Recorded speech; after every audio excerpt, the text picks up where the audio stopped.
নবীজি বলেন ক্বালা রাসূলুল্লাহ সাল্লাল্লাহু আলাইহি ওয়াসাল্লাম মান সামা রমাদান ঈমানান ওয়া ইহতিসাবান গুফিরা লাহু মা তাকাদ্দামা মিন যামবি। হযরত আবু হুরায়রা রাদিয়াল্লাহু তাআলা আনহু বলেন বিশ্ব নবী মুহাম্মদুর রাসূলুল্লাহ সাল্লাল্লাহু আলাইহি ওয়াসাল্লাম বলেছেন রমজান মাসের রোজা যে ব্যক্তি রাখবে ঈমান থাকা অবস্থায়, তার মানে বোঝা গেল অনেক বিধর্মী আছে তাদের ঈমান নাই কিন্তু তারা রোজা রাখে। কি রাখে? বিধর্মীরাও রোজা রাখে কিন্তু তাদের ঈমান নাই। নবীজি বলেন মান সামা রমাদান ঈমানান ওয়া ইহতিসাবান গুফিরা লাহু মা তাকাদ্দামা মিন যামবি।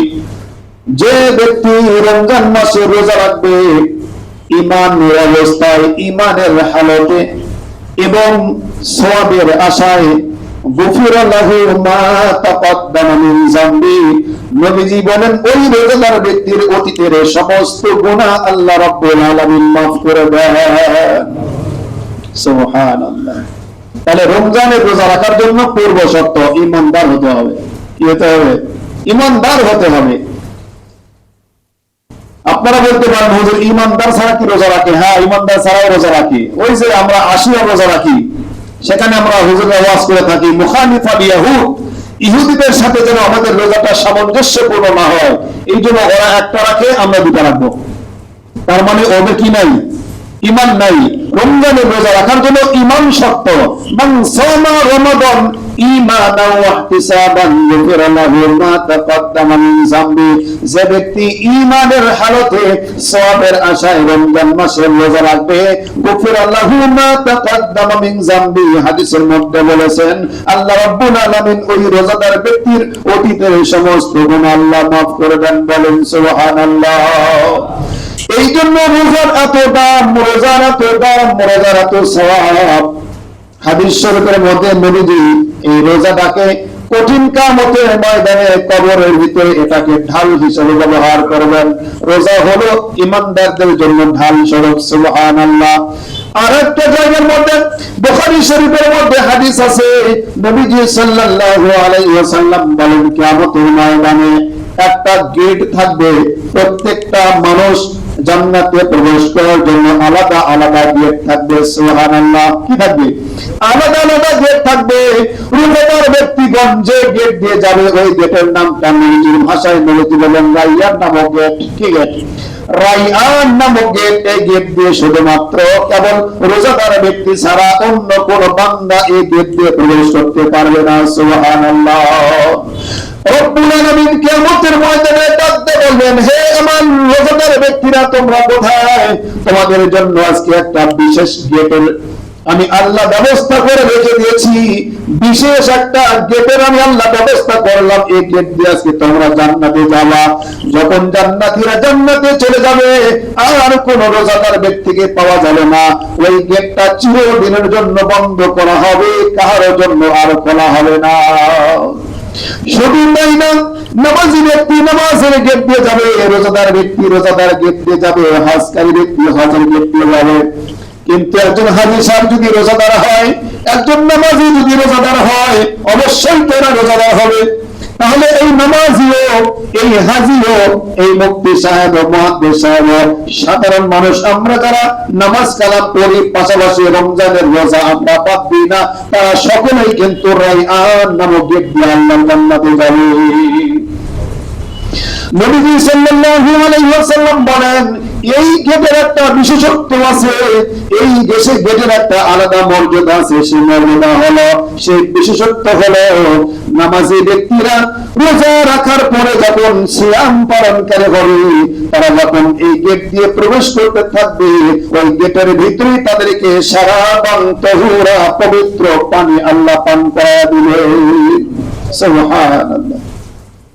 এই জন্য রমজান মাসের রোজাটা অত্যন্ত দামি। আরেকটা দামি হওয়ার কারণটা দেখেন, আমি গত জুমাতেও বলেছিলাম, এই রজনীতে এই রমজান মাসে আল্লাহ রাব্বুল আলামিন কোরআনুল কারীম নাযিল করেছেন, শাহরু রমাদানাল্লাযী উনজিলা ফীহিল কুরআন। আল্লাহ রাব্বুল আলামিন রমজান মাসে কোরআনুল কারীমকে নাযিল করেছেন, এই জন্য রমজান মাসের দাম আল্লাহ তাআলার কাছে বেড়ে গেছে। সমস্ত মাসের ভিতরে রমজান মাসটা হলো সবচাইতে দামি মাস। আর এই রমজান মাসের সম্মানের জন্য যত বড় বড় কাফের বেদিন মুশরিকরা পর্যন্ত মারা গেছে, ইন্তেকাল করেছে। নবীজি বলেন এক মাসের জন্য তাদের কবরের আযাবকে মাফ করে দেওয়া হয়েছে।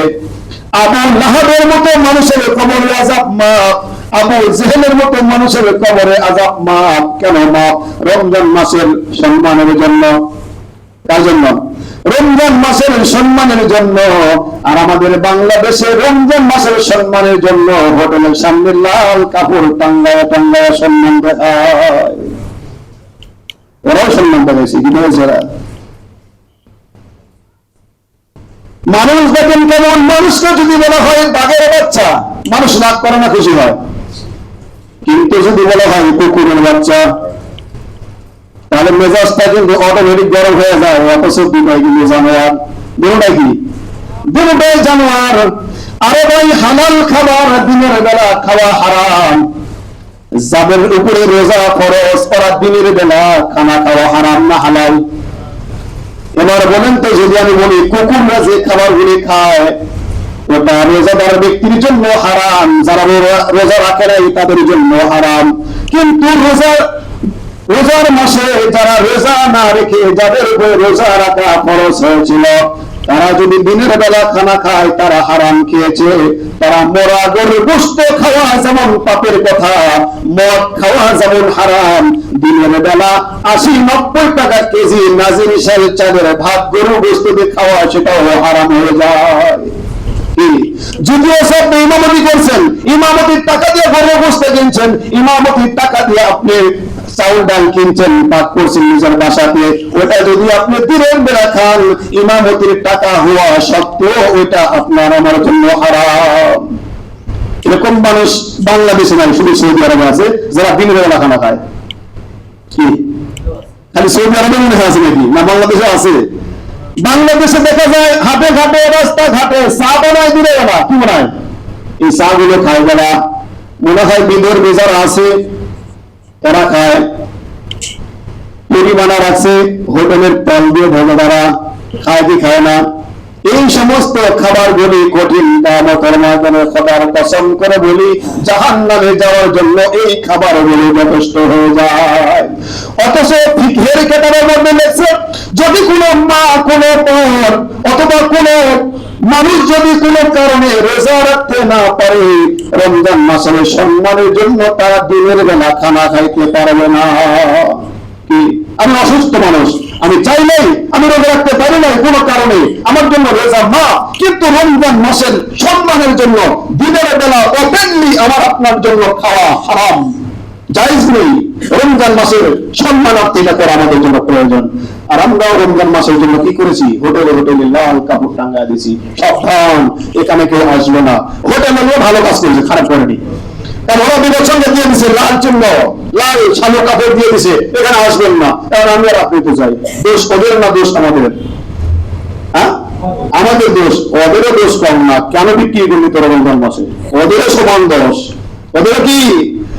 অথচ আল্লাহু আকবার কিতাবের মধ্যে লেখছে, একটা হিন্দু মশাই তার ছোট বাচ্চাকে রমজান মাসের মধ্যে বাজারে গেছে। রমজান মাসে বাজারে যাওয়ার পর ছোট বাচ্চা আব্বাকে বলছে, আব্বা কলা খাবো, অথবা একটা আকর্ষণীয় জিনিস বাজারে দেখতে পাইছে, বা সেটা খাওয়ার জন্য বাবার কাছে আবদার করেছে, বাবা কিনে দিয়েছে, ব্যাগের ভেতরে নিয়েছে। হিন্দু মানুষ বলে, বেটা এটা বাড়ির দিয়ে তুই বাসায় গিয়ে খাবি, এখানে খাওয়া যাবে না। বলে কেন? বলে তার রমজান মাস, মুসলমানদের ইবাদতের মাস, মুসলমানদের সিয়াম সাধনার মাস, এখানে খাওয়া যাবে না। কিন্তু ছোট্ট বাচ্চা না বোঝার কারণে বাবাকে বারবার বলছে, আব্বা আমি খাবো, এখানেই খাবো, এটা খুব মজাদার জিনিস, এটা খুব ভালো জিনিস, আমি এখানেই খাবো, আমি দেরি করতে পারবো না। বাবাও তাকে খাওয়ালো না।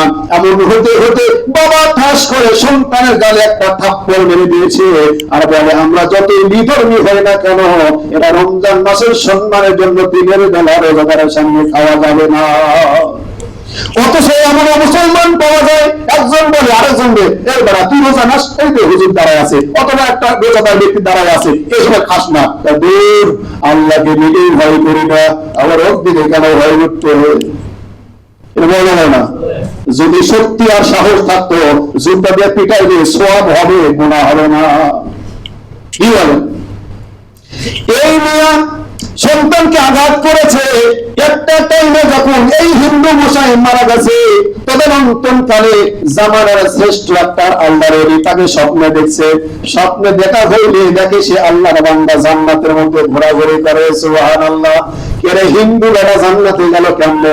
হিন্দুদের জন্য জান্নাত হারাম, হিন্দুদের জন্য জান্নাত হারাম, মুশরিকদের জন্য জান্নাত হারাম। ইন্নাল্লাযীনা কাফারু মিন আহলিল কিতাবি ওয়াল মুশরিকিনা ফি নারি জাহান্নামা খালিদিনা ফিহা। এই আয়াতের মধ্যে লেখছে, যারা মুশরিক হবে, যারা হিন্দু হবে, বৌদ্ধ হবে, এক আল্লাহর ইবাদত যারা করবে না, অন্য কারো উপাসনা করবে, অন্য কারো ইবাদত করবে, তাদের জন্য জাহান্নাম অবধারিত, জান্নাত হারাম। এই হিন্দু মশাই কিভাবে জান্নাতে গেল? এবার রাতে স্বপ্নের মাধ্যমে জিজ্ঞাসা করেছে, ওর নাম ছিল লালা মিয়া। ও লালা মিয়া, আপনি জান্নাত নিয়ে পৌঁছা। ও দুটো জিজ্ঞাসা করেছে, আপনি জান্নাতে কিভাবে গেলেন জানতে চায়। উনি বলেন, আমার সন্তানের কানে যে একটা থাপ্পড় মেরেছিলাম রমজান মাসের সম্মানের জন্য, রোজাদার মানুষের সম্মানের জন্য থাপ্পড় মেরেছিলাম, এটা আল্লাহ তাআলার কাছে বড় পছন্দ হয়ে গেছে। এই জন্য মৃত্যুর আগে আমি কলেমা পড়ে ঈমানদার হয়ে ইন্তেকাল করেছি। আল্লাহ রাব্বুল আলামিন আমাকে জান্নাত দিবে, এই জন্য রমজান মাসের সম্মানের জন্য আল্লাহ আমাকে কলেমা পড়ার সুযোগ দিয়েছেন। এক ওয়াক্ত নামাজ পড়ি নাই, আমি নিষ্পাপ হয়ে মারা গেছি। সুবহানাল্লাহ। এই তো গত 3 দিন আগের ঘটনা। 12 বছরের একজন বাচ্চা রোজা রাখছে। আমরাও একটা সময় রোজা রাখতাম, কিন্তু থাকতে পারতাম না। 12টা বাজলে মা নিজের মাথায় হাত বলে বলতে পারে, খা, বলতো না? এখন ওগুলো বলে, অনেক মানুষ বলে, হুজুর আমার সন্তান তো রোজা রাখতে পারে না, কিন্তু সেহরি খেতে চায়। আমরা বলি সেহরি খাওয়ান, এটা ভালো কাজ। এটা কি কাজ? এটা ভালো কাজ। এই জন্য এক প্রকারের ধোঁকাবাজ দেখবেন, সারাদিন রোজা না থাকলেও বলে রোজা থাকতে পারি নাই তো কি হয়েছে, ইফতারিটা অনেক দামি জিনিস, অনেক বরকত আছে এখানে, এটা খাইলে আমাদের উপকার হবে। কিচ্ছু হবে না। কি? হিন্দুকে খাওয়ানো আর কোন বস্তা মুসলমানকে খাওয়ানো দুটোই সমান। কি বলেন? তোমার জন্য ইফতারি কিসের বেলা? আরে একজন রোজাদার ব্যক্তির জন্য দুটা ঈদের খবর, দুটা খুশি। কটা খুশি? একটা খুশি হলো ইফতারি যখন খাবে, হোক সেটা বুটমুড়ি মাখা, কিন্তু ওর কাছে মনে হবে ঢাকার কোন আলিশান হোটেলের কোন খাবার খাচ্ছি আমি। কি বলেন? এত মজা লাগে। সুবহানাল্লাহ। 2 নম্বর আনন্দ হলো যখন কিয়ামতের ময়দানে আল্লাহ বলবেন, রোজাদার আসো, আমি তোমাদের সঙ্গে দেখা করব। সুবহানাল্লাহ। কি না মজা হবে বলেন তো? এবার এই যে 12 বছরের বাচ্চা রোজা রাখছে, রোজা রাখার পরে যখন আসরের নামাজটা বাচ্চা মসজিদে গিয়ে নামাজ আদায় করেছে, বাসায় যাওয়ার পরে মাকে বলছে, মা আমি মনে হয় আর রোজা থাকতে পারবো না। বলে কেন? বলে আমার কলিজায় মনে হয় পানি নাই, আমার জিহ্বাটা শুকায় গেছে, আমার জিহ্বাটা নড়াচড়া করে না, আমি কথা বলতে পারি না, জিহ্বাটার ভিতরে কোন রকমের কোনো ভিজা নাই, কোনো আর্দ্রতা নাই, কোনো পানি নাই। মা আমি এক্ষুনি পানি খাবো, পানি না পান না করলে আমি রোজা থাকতে পারবো না। মা তার সন্তানকে হাত ধরায় বলে, বাবা আর মাত্র অল্প কিছু সময়, এই অল্প সময়ের পরেই ইফতার হবে, ইফতারের সময় তুমি পানি খাবা, তুমি শরবত খাবা, আমি তোমার জন্য সুন্দর থেকে সুন্দর, ভালো থেকে ভালো ইফতারের ব্যবস্থা আমি করে দেব, কারণ আমার কলিজার টুকরো সন্তান আজকে জীবনের প্রথম রোজা রেখেছে। আল্লাহু আকবার। এই কথা বলার পরে সন্তান নিজের ঘরের মধ্যে চলে গেছে, যাওয়ার পরে বিছানার মধ্যে ঘুমিয়ে গেছে, আর মা বলছে তুমি ঘুমাও, আমি একটু ইফতারি করে নিয়েছি। ইফতারি ব্যবস্থা করে নিয়ে এসে মা যখন ইফতারের 5 মিনিট আগে চলে আসছে, ওই সন্তানকে ডাকছে, ও সন্তান জলদি করে ওঠো, হাত মুখ ধুয়ে নাও, ওযু করে নাও, এক্ষুনি আযান হবে, ইফতারের সময় হয়ে যাবে। ও আমার সন্তান ওঠো, আর ইফতারের বেশি বাকি নেই, মাত্র 5 মিনিট বাকি। মা ডাকতে ডাকতে পেরেশান হয়ে গেছে। এবার মা লক্ষ্য করে তাকায় দেখে এই সন্তান আল্লাহর জমিনে বেঁচে নাই, সন্তান ইন্তেকাল করে চলে গেছে। কেন হলো এটা? আল্লাহ রাব্বুল আলামিনের পয়গম্বর বলেছেন, রোজার অবস্থায় যদি কোনো মানুষ মারা যায়, রোজা থাকা অবস্থায় যদি মারা যায়, তাহলে আল্লাহর কাছে শহীদের মর্যাদা যেমন, একজন রোজাদার ব্যক্তির মর্যাদা ঠিক তেমন। সুবহানাল্লাহ। এই মাটার হয়তো কোনো না কোনো আমল আল্লাহ তাআলার কাছে পছন্দ হয়ে গেছে, যার কারণে আল্লাহ রাব্বুল আলামিন কিয়ামতের ময়দানে মাটাকে শহীদের মর্যাদা দিয়ে, শহীদের মা হিসেবে ঘোষণা দিয়ে আল্লাহ তাআলা হয়তো তাকে জান্নাত দিতে চান। এই জন্য কলিজার টুকরো 12 বছরের সন্তান রোজার অবস্থায় ইফতারি করার আগে সে দুনিয়া থেকে বিদায় নিয়ে চলে গেছে। আল্লাহু আকবার। শহীদের মরণ দিয়ে দিলেন। ফাতেমাতুজ জোহরা রোজা রাখার অবস্থায় সে ইন্তেকাল করেছিলেন। সুবহানাল্লাহ। শুনেননি আপনারা? উনি ইন্তেকাল করেছিলেন রোজার অবস্থায়। আলীকে বলে, হে আলী আমার প্রাণের স্বামী, আমি কিন্তু আজকে ইফতার এখানে করবো না, ইফতার করবো জান্নাতের। সুবহানাল্লাহ। বলে কেন? বলে আমার বাবা আমাকে বলেছে, আমি যখন রোজা রেখে সেহরি খাইয়া নামাজ পড়ে যখন ঘুমাইছিলাম, ঘুমের ভিতরে আব্বা জানের সঙ্গে সাক্ষাৎ, আমার আব্বা আমাকে বলেছে, ফাতেমা আজকে সেহরি খাইছো পৃথিবীতে, ইফতার করবো আমার সঙ্গে জান্নাতে। সুবহানাল্লাহ। সেই রোজার মাস চলে যাচ্ছে। আজকে কয়টা রোজা বলেন তো? আজকে 13 রোজা। কি 13 রোজা? এই রমজান মাস অনেকেই পাবো না। কি আজকে হয়তো আমরা যেখানে আছি এখানে একত্রিত হয়েছি, অনেকে কি এই রমজান মাস পাবো না? কিন্তু রমজান মাস এত দামি মাস, এত দামি মাস, এই 11 মাস এত দামি না। আবার এই মাসের মধ্যে এমন একটা রজনী আছে যে রজনীতে নামাজ পড়লে 83 বছর 4 মাস। আল্লাহু আকবার। লাইলাতুল কদরি খায়রুম মিন আলফি শাহর। আমরা তো কত বছর হায়াতই পাই না, কত বছর হায়াতই পাই না। আল্লাহু আকবার। একটা রজনী যদি কেউ কাটাইতে পারে, আর ইতিকাফকারী যারা নিয়ত করে যারা মসজিদে অবস্থান করবে, এদের ভাগ্যে 100% দিবে, কারণ এরা ঘুমায়া থাকলেও নামাজের সওয়াব পায়। সুবহানাল্লাহ। এরা নামাজ, আমরা কোন নামাজের জন্য বসে আছি, নামাজে দাঁড়াইয়া সূরা কিরাত করে নামাজ পড়লে যে পরিমাণ সওয়াব হয়, আমরা বসে বসে আল্লাহর কালাম শুনতেছি, ওয়াজ নসিহত শুনতেছি, নামাজের অপেক্ষা করতেছি, নামাজ পড়লে যে পরিমাণ সওয়াব হয়, সম পরিমাণ সওয়াব আল্লাহ আমাদের আমলনামায় দিয়ে দেন। তাই ইতিকাফকারী ইতিকাফের নিয়তে মসজিদে অবস্থান করবে 10 দিনের জন্য, কমপক্ষে কয় দিনের জন্য? 10 দিনের জন্য। আর নবীজি বলেন ওই 10 দিনের ভিতরে বেজর রজনীতে লাইলাতুল কদর হওয়া তার সম্ভাবনা একেবারেই বেশি। এই জন্য তোমরা লাইলাতুল কদরকে তালাশ করবে বেজর সংখ্যায়, ওই 20 পর থেকে 21 থেকে শুরু করবা।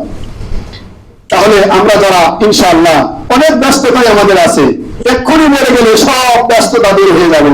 আমি আপনার হয়তো ইতিকাফ এমন একটা অবস্থা আমাদের বাংলাদেশে, ইতিকাফ বাংলাদেশে বললে ভুল হবে, বাংলাদেশের কিছু কিছু জায়গায়, আমার জানামতে গত বছর বলেছিলাম কুমিল্লার সুধন্যপুর একটা মাদ্রাসা আছে, ওখানে গত বছর একটা মসজিদে মাত্র 700 জন ব্যক্তি ইতিকাফের নিয়তে ছিলেন। কতজন? 700 জন। এবারের খবরটা এখনো পাই নাই, পাইলে জানাবো ইনশাআল্লাহ। আর আমাদের বিভিন্ন মসজিদে হারকিন লাগায় খুঁজতে হয় ইতিকাফে থাকবে কে, বা কে পারবে বলে, ওই যে একটা বুড়া মানুষ হাঁটতে পারে না, চলতেও পারে না, ও থাকবে। এখন বুড়া মানুষ দেখে আমাদের সারা বছর কামাই রোজগার নাই, এখন বলে আমাকে 3000 টাকা দিলে থাকবো, নিলে থাকবো না।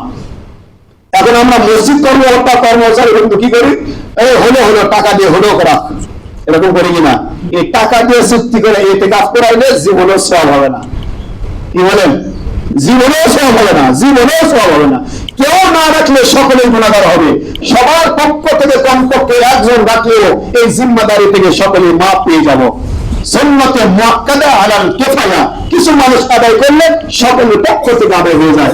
আল্লাহ পাক আমাদের সকলকে এই জিনিসগুলি বোঝার তৌফিক দিক। আমরা যদি নিজে পারি ইতিকাফ করব, না পারলে অন্যকে তশকিল করে হলেও মসজিদে ইতিকাফকারী অবশ্যই রাখবে ইনশাআল্লাহ।